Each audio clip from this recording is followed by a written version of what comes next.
아닥사스다 왕의 조서 초본이 르음과 서기관 심세와 그의 동료 앞에서 낭독됨에 그들이 예루살렘으로 급히 가서 유다 사람들을 보고 권력으로 억제하여 그 공사를 그치게 하니, 새벽을 깨우는 거룩한 기도자 여러분, 주님의 나라의 영광을 바라보며 사는 삶, 언제나 다가오는 시련과 위협과 유혹 앞에 자신을 지켜 믿음 앞에 바로 서는 일에 늘 복된 역사가 있기를 바랍니다. 오늘 우리가 읽어갈 하나님의 말씀은 에스라 4장 11절에서 24절까지의 말씀으로서 귀한 하나님의 백성들이 오직 하나님 앞에 하나님이 거할 처소를 세우고 그 앞에 예배하려고 하는 경건한 열망을 가지고 성전을 세우려 갈 때 일어나고 있는 회방과 고발의 아픈 역사를 지금 지켜보고 있습니다.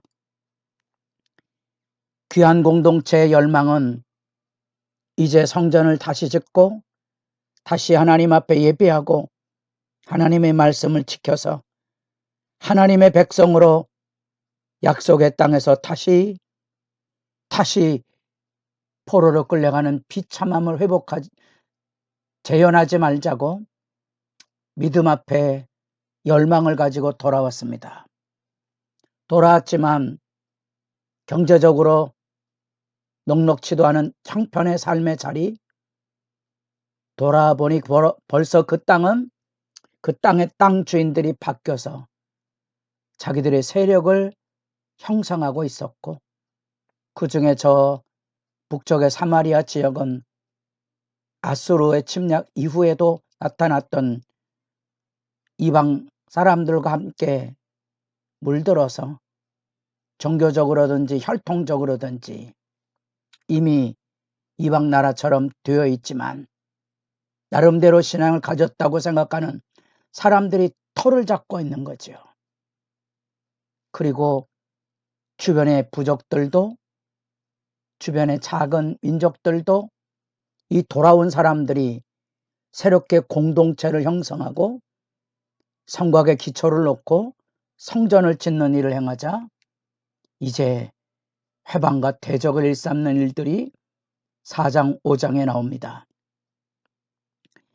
대표자 르음과 심세가 그 우리가 사로잡혔던 자라는, 특별히 골라라는 지칭을 가지고 있는 이 사람들이 다시 하나님을 향한 열망을 가지고 성전을 짓고 성곽 터전을 만들기 시작하면서부터 회방과 대적을 일삼으며 그 가운데 특별히 법적인 고발까지 하는 일들을 지금 이루어가고 있습니다. 그래서 그들을 고발하며 그들은 패역하고 반역하는 일을 했습니다. 이 말 안에는 이 페르시아가 점령하고 있는 수많은 제국들 가운데 끊임없는 반역의 역사가 일어났고 세금을 제대로 내지 않는 이런 일들이 일어나는데, 애굽에서도 일어났고 그것을 진압하고 난 다음에 얼마 되지 않아서 지금 여기도 성곽을 쌓고 성전을 짓는다고 고발을 해야 되니까 위험성이 있다고 느끼게 하는 거죠. 그래서 이것은 반역으로 치달아갈 수 있고 조공을 바치지 않을 수도 있습니다. 그렇게 고발함으로써 그들의 의견의 정당성이 받아들일 만한 상황이 돼버리고 만 겁니다. 그리고 그들이 하는 말, 우리는 왕의 소금을 먹는 그런 제국 안에 있는 충성된 사람인 것을 고백하고 있는 거죠. 사실은 소금은 하나님 앞에 드려야 될 충성된 모습인데 이들은 이렇게 제국 앞에 기생을 하면서 자기들의 세력권을 형성했고, 심지어 자기들은 동일하게 그 성전을 짓는 일에도 동참해야 될 당당함이 있다고 생각하는 겁니다.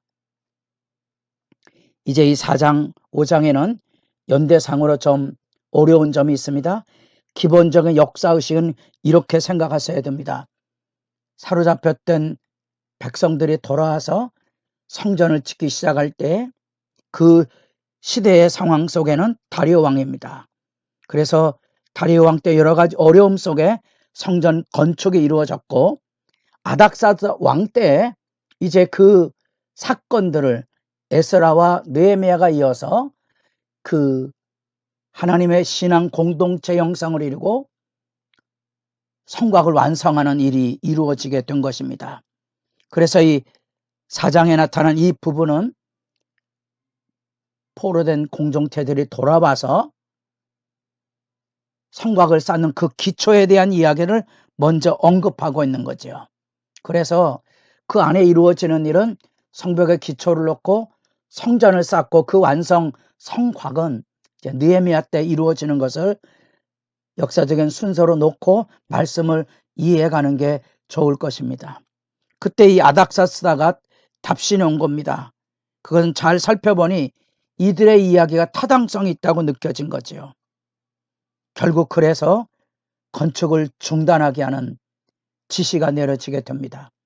이 지시는 아닥사스의 시대 상황이라면 성전은 아닌 거죠. 예. 성전을 짓고 성곽을 쌓는 이런 전반적인 신앙 공동체 형성에 대한 중단 지시가 내려진 것으로 보여집니다.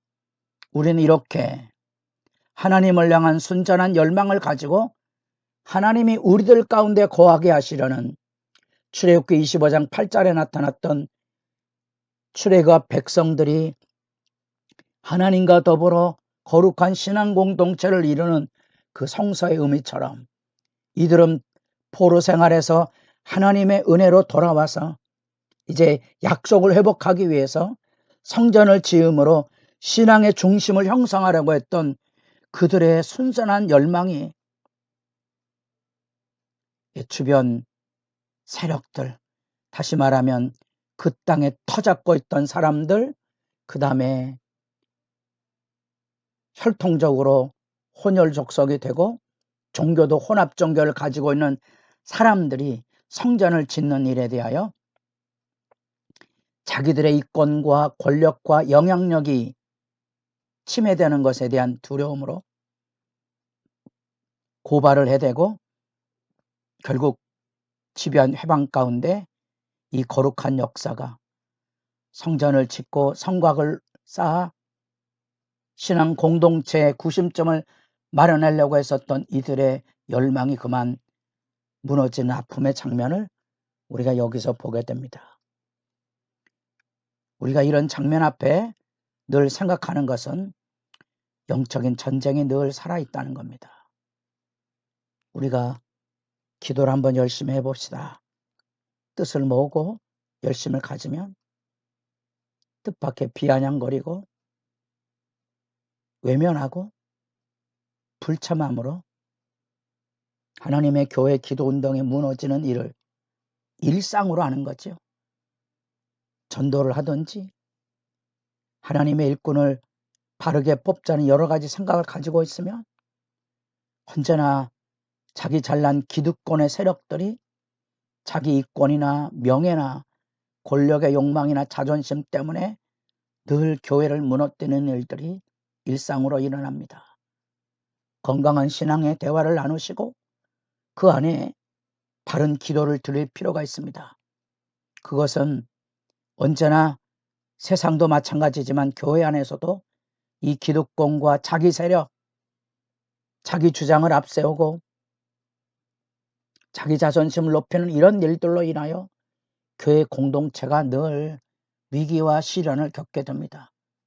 예수님이 이 땅에 오셔서 진정한 성전을 지으려 할 때 성전의 기득권 세력이 예수를 죽여 없애는 그런 실체를 우리가 십자가 사건에서 보듯이 언제나 우리가 이렇게 역사를 지켜보며 항상 두렵고 떨림으로 살펴야 될 것은 진정한 의미의 하나님의 백성이 가지고 있어야 될 신앙의 진실이 무엇인가?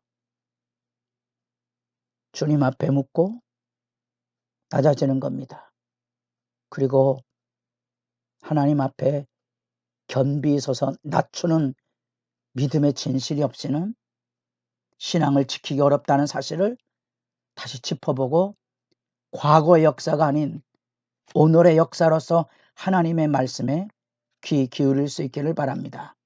결국 페르시아 왕에게 고발장이 접수가 되고 끝내 이 아닥사스다 시대 때 이들의 아첨, 이런 일들은 지금 반역을 일으키는 거와 별다름이 없습니다는 이런 아첨의 이야기와 반역 세력이라는 우려감과 이런 거짓들 통하여서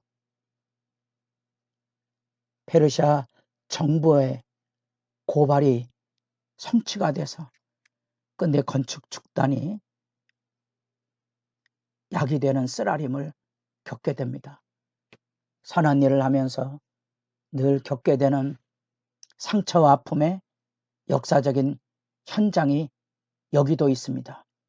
이후로 이제 성전이 완공이 되고 또 성곽을 짓는 데까지 에스라와 느헤미야 시대가 조망하고 있는 역사 속에서 우리는 이런 쓰라림이 어떻게 다가와 있는지, 우리도 선한 일을 하다가 무너지지 말자. 우리도 주님의 일을 열심히 하는 사람일수록 이런 일에 상처를 받아 무너져서 오히려 그 안에 사랑과 평화의 심령이 아닌 미움과 분노와 분쟁에 상처받은 영혼, 영적인 전쟁에 무너진 아픔들을 많이 보게 됩니다. 역사 현장 안에서 우리들의 삶을 비추고 믿음 앞에 무너지지 않는 담대함을 가지고 선한 싸움에 승리하는 비전이 주 안에서 새롭기를 바랍니다.